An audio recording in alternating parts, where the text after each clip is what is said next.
Je mi veľmi ľúto obeti vojny na Ukrajine, podporované Západom, a to na obidvoch stranách. Viete, čo je na tej teórii, že Rusko je vo vojne nevinne a jediný, kto chce vojnu, je iba Západ, zaujímavé?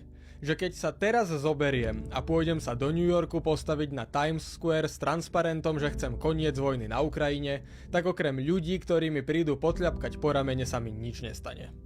Keď pôjdem to isté spraviť v Bruseli do prostriedka Schumannovho kruhového objazdu pred Európskou komisiou, tak okrem toho, že asi dostanem pokutu za to, že stojím sám na ceste, znovu nikto nič nespraví. A takisto to bude vyzerať v Berlíne, v Prahe, v Varšave aj u nás.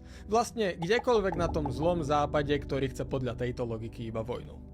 Ale keď sa pôjdem postaviť do Moskvy, ktorá teda vraj žiadnu vojnu nechce a bola do nej neúmyselne vtiahnutá, keď sa pôjdem postaviť na Červené námestie, tak stačí, že budem mať tú cedulu o miery zatvorenú v batohu, a keď to zistia, tak ma zatvoria podľa článku 207.3 ruského trestného zákona na 15 rokov do basy.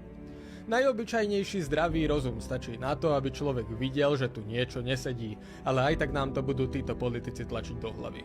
Rusko tú vojnu nie len že začalo a chce v nej pokračovať, ale taktiež ju využíva k tomu, aby likvidovalo druhý slovanský národ, a to konkrétne Ukrajincov.